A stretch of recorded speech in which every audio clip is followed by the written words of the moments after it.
station when I move your body to the sky. Love the way you shake it down, break it down, move the thing around. 네, 이어서 이슈 인터뷰 시간입니다. 윤석열 정부가 110대 국정과제를 발표하고 앞으로 나라를 이런 방식으로 이끌어가겠다 청사진을 발표했는데요. 그 가운데 눈에 띄는 부분 2030년까지 원전의 비중을 높이겠다라는 내용도 포함이 돼 있었습니다. 앞서서 인수위는 한전의 독점 판매 구조를 개방하고 또 전기요금 체계를 개편하겠다는 계획을 밝히기도 했는데요. 아니 그래서 전기요금이 오르는 거야 아니면 내려가는 거야? 아마 많은 분들이 이 부분을 궁금해하실 것 같습니다. 한번 이야기 나눠보죠. 에너지경제연구원 정현재 전략정책연구팀장 연결합니다. 팀장님 안녕하십니까? 네, 안녕하세요. 네, 반갑습니다. 자, 어제 이제 발표가 있었습니다. 관련해가지고 전기요금 체계 개편에 대한 내용도 있었는데 어떻게 보셨나요? 사실 뭐 이제 기존부터 계속 이제 필요성이 이렇게 제기됐던 내용들이라서 예. 뭐 딱히 새롭다 이렇게 보기는 좀 어려울 것 같고 문제는 이제 좀 구체적으로 어떻게 하겠다라는 사실 내용은 안 나왔기 때문에 예. 뭐 제가 판단하기는 좀 이른 것 같습니다. 어느 정도의 그래도 방향성은 제시가 된 것 같은데 그 중에 하나가 한국전력이 독점했던 전력 판매 시장을 점진적으로는 개방하겠다라고 하는 거예요. 네. 그러면은 뭐 일반 다른 뭐 예를 들어 물건들 이런 것처럼 경쟁을 시켜서 뭐 전기요금을 좀 내리겠다 이런 전략인 건가요? 그게 이제 사실 전기요금을 결정하는 요소가 많기 때문에 단순히 이제 시장 구조를 바꿔서 전기요금을 뭐 내릴 수 있다 예. 아니면 더 올라간다 이렇게 말하기는 사실 어려운 것 같고요. 예. 그다음에 이제 지금 판매 독점 구조를 개선하겠다고 했는데 네. 이게 좀 약간 확대 해석이 되는 것 같습니다. 뭐 일각에서는 민영화를 추진하는 거 아니냐 이렇게 말이 나오는데 예. 사실 그런 건 아닌 것 같고 네 이제 뭐 그러니까 경쟁을 통해서 전기요금을 낮추자 이런 목적이 있다기보다는 예. 좀 말 그대로 다양한 사업자가 전력 판매 사업을 할 수 있는 구조를 만들겠다라는 뜻으로 이제 해석을 할 수 있을 것 같거든요. 예.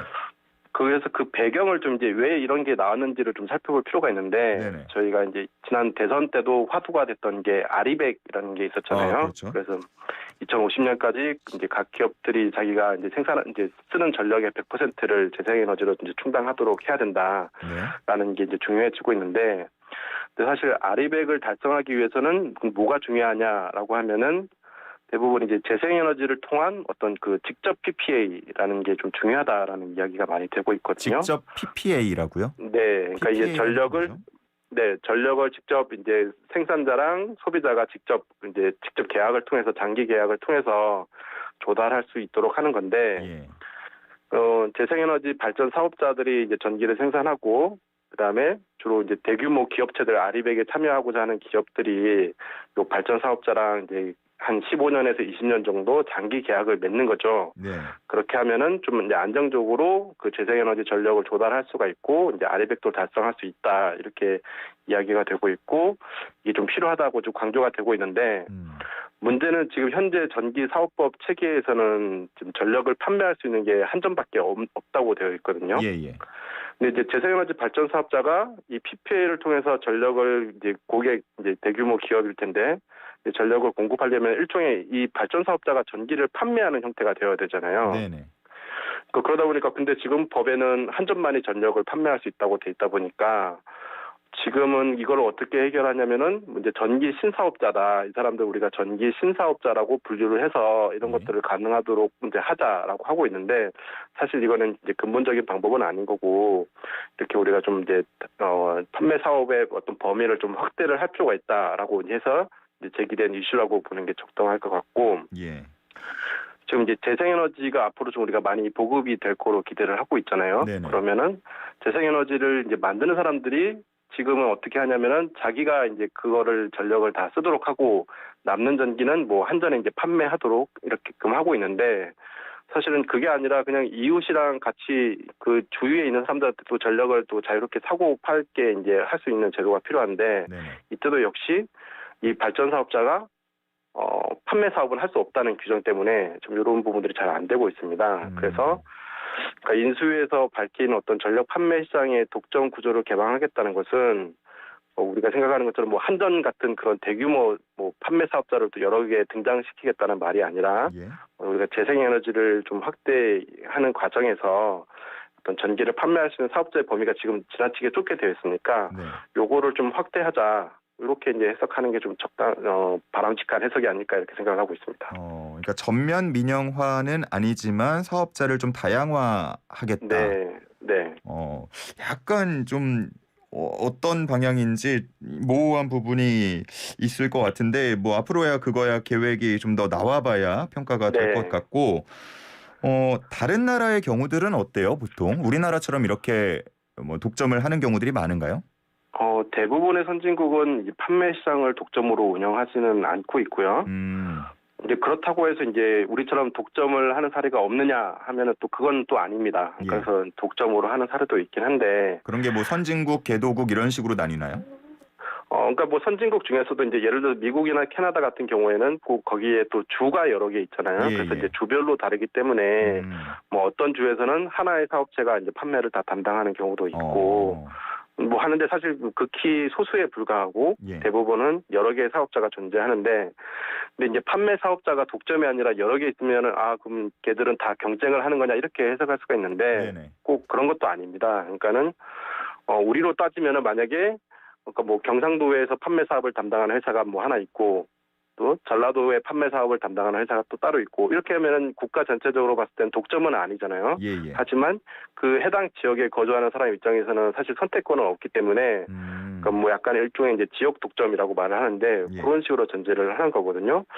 그래서 이제 우리가 뭐 이제 통신사나 인터넷 회사를 정할 때 이 회사가 마음에 안 드니까 다른 회사로 가야지 하면서 이렇게 이제 뭐 바꿀 수가 있는 그런 거를 생각할 수가 있는데 아직까지는 이제 그런 거를 염두에 둔 것은 전혀 아니다라고 보시면 되고 중요한 거는 이제 판매 시장이 이제 독점이 아니라 뭐 여러 개의 사업체가 존재하는 나라들 같은 경우에는 네.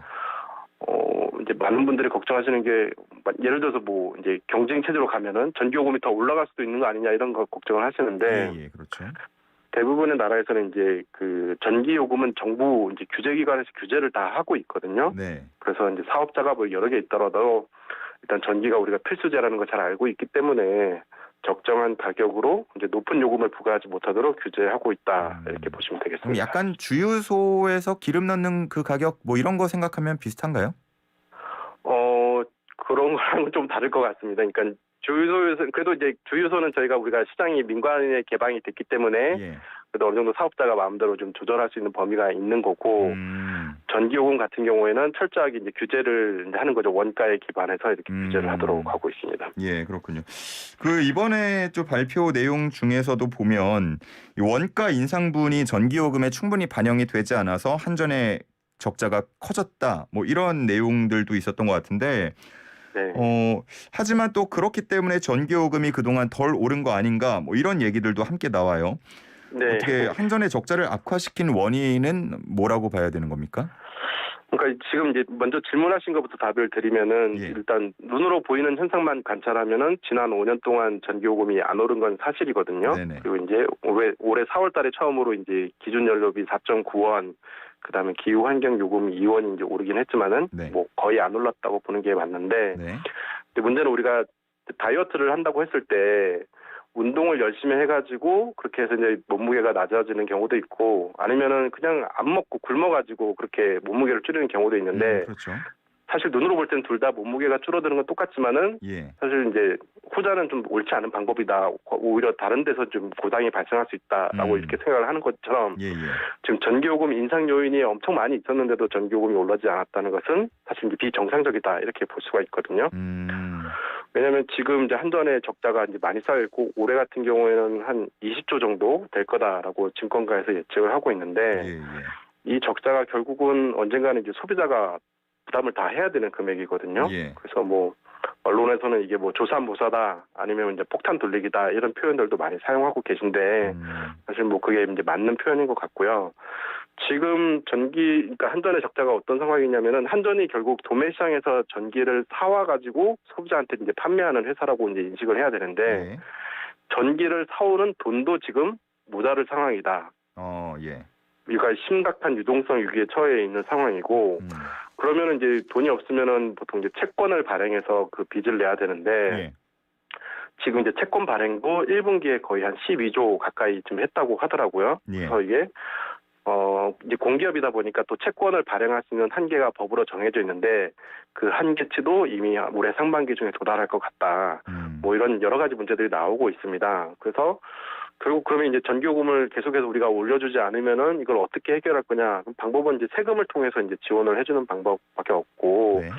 세금으로도 지원 안 해준다 그러면 사실 한전이 전기를 못 사오면은 결국 이제 소비자한테 전기가 공급이 안 되니까 뭐 사실 국가적인 재앙이 이제 발생을 하는 거죠. 그러면은 지금 뭐 계속해서 추진하고 있던 재생에너지 대신에 원전의 비중을 늘린다. 답이 될 수 네. 있나요? 그러니까 원전을 비중을 늘리면은 그 요인을 조금 줄일 수는 있지만 그게 네. 완전한 해결책은 아닌 것 같습니다. 네, 그러니까 지금 올해 예를 들어서 20조 정도 적자가 난다고 예상을 하고 있는데 네.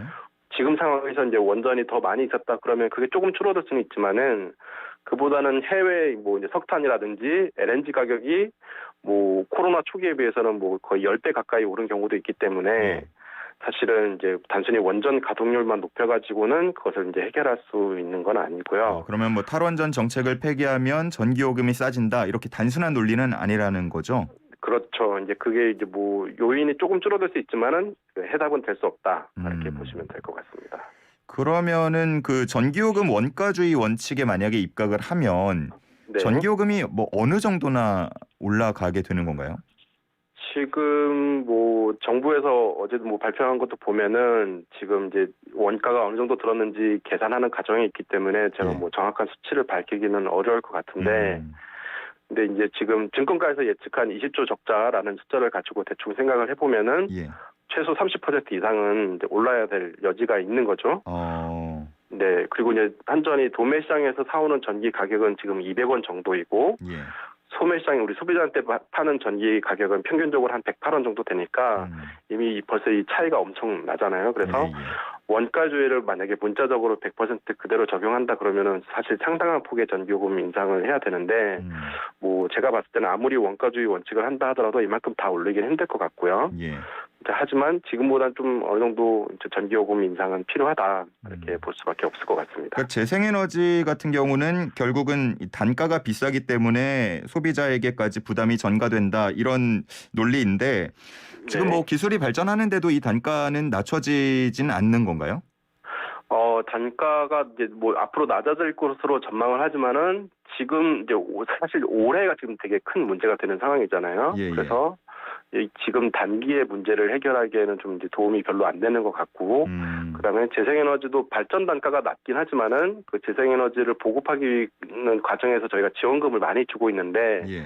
그것도 사실 전기요금에 다 반영이 되고 있는 거거든요. 그래서 이제 지금 뭐 이제 이게 원전이 많아서 그런 거냐, 재생에너지가 많아서 그런 거냐, 그렇게 접근할 건 아닌 것 같고, 어쨌든 전기를 만드는 요소 중에는 뭐 석탄이나 LNG도 상당한 비중을 차지하는데, 이 에너지 가격이 이제 워낙 많이 올라서, 예. 이거를 지금 뭐 전원 믹스 조정으로는 좀 해결하기 힘든 상황이다. 이렇게 보셔야 될 것 같습니다. 그러면 지금 방송을 듣고 계신 청취자분들 입장에서는 어쨌든 전기요금이 좀 이제 오를 거를 대비를 해야겠네요. 사실은 그게 좀 타당할 거라고 생각을 하고 있습니다. 왜냐하면은 물론 이제 전기요금이 안 오르면 제일 좋긴 하지만은 예. 전기요금을 올리지 않으면은 뭐 다른 문제들이 많이 발생을 하기 때문에 예. 적정한 수준에서 좀 전기요금이 오른다는 것을 이제 소비자들한테 알려주고 그래야 소비자들도 좀 불필요한 전력 소비를 줄일 수가 있게 되기 때문에 예. 네 그런 식으로 좀 요금 정책을 가져갈 필요가 있지 않을까 생각을 합니다. 무언가 이것도 들어보니까 정쟁으로 흘러가서는 안 될 것 같다라는 생각이 들기도 하고요.